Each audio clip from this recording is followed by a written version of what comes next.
BJP नेता अमित शाह पिछले साल 5 नवंबर को बिहार दौरे पर थे।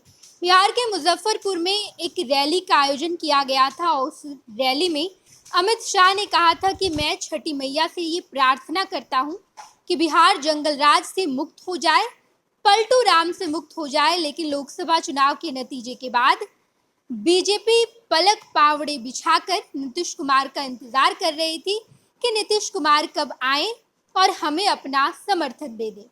हुआ भी बिल्कुल ऐसा। नीतीश कुमार एक ऐसे नेता हैं, जब परिस्थिति कुछ भी हो, समय कोई भी हो, लेकिन नीतीश कुमार अपनी प्रासंगिकता बरकरार रखते हैं।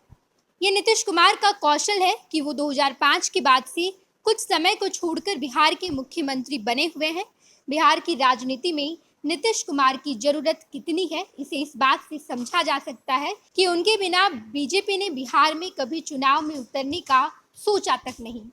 इसी वजह से 2020 में महागठबंधन के साथ जाने के बाद एक बार फिर 2024 के लोकसभा चुनाव से पहले उसने नीतीश कुमार को अपने साथ मिला लिया। नीतीश कुमार का जन्म 1 मार्च 1951 को हुआ है। जन्म स्थान बख्तियारपुर पटना है। पिता का नाम रामलखन सिंह, मां परमेश्वरी देवी। विधानसभा में 1985 में निर्दलीय विधायक बने। 1989 में पहली बार सांसद चुने गए। 2001 से 2004 तक रेल मंत्री रहे और उसके बाद 3 मार्च 2000 मुख्यमंत्री पद की शपथ लेते हैं। 31 साल के नीतीश कुमार जेपी आंदोलन से निकले एकमात्र नेता है जो अभी भी मुख्यमंत्री पद की कुर्सी पर आसीन है। कभी अपने विश्वविद्यालय के लिए पूरी दुनिया में मशहूर नालंदा में जन्मे नीतीश कुमार ने इंजीनियरिंग की पढ़ाई की, लेकिन तकनीक की दुनिया के कलपुर्जे फिट करने की जगह उन्होंने राजनीति की बिसात पर गोटियां बिठाना पसंद किया।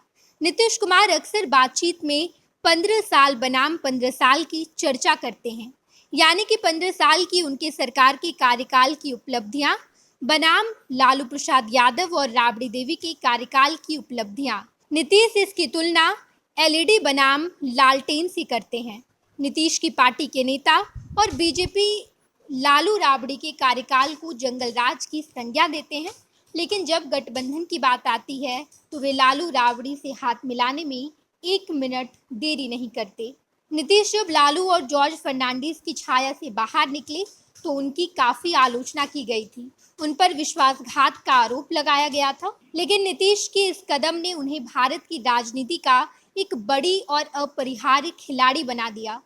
ये इतना बड़ा नाम है कि बीजेपी के नेतृत्व वाला एनडीए उनके बिना अपनी कल्पना नहीं कर सकता।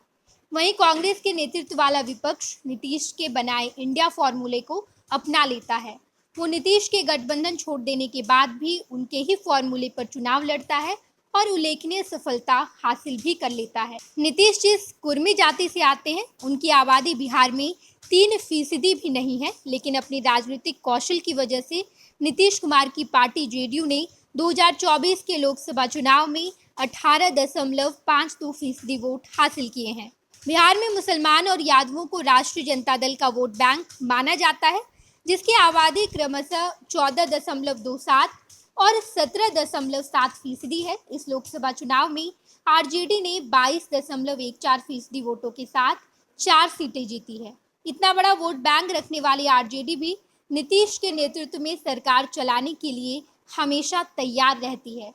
उसने नीतीश को महागठबंधन का नेता स्वीकार किया। देश भर में जारी धर्म और जाति की राजनीति के बीच नीतीश ने अपनी छवि विकास पुरुष के रूप में गढ़ी है। बिहार में शराबबंदी लागू करवाकर, महिलाओं को 35% आरक्षण देकर, जीविका दीदी बनाकर और महिलाओं को साइकिल देकर सबसे बड़ा महिला हितैषी बताते हैं। उनके राज में स्कूल जाने वाली लड़कियों की संख्या बढ़ जाती है। ये नीतीश का कमाल है कि बीजेपी को अभी बिहार में कोई ऐसा नेता नहीं मिला है जो नीतीश से बड़ा बन सके। नीतीश को ऐसे ही किंग मेकर नहीं कहा जाता। इस बार के लोकसभा चुनाव के परिणाम के बाद नीतीश एक बार फिर से किंग मेकर की भूमिका बनकर उभरे हैं।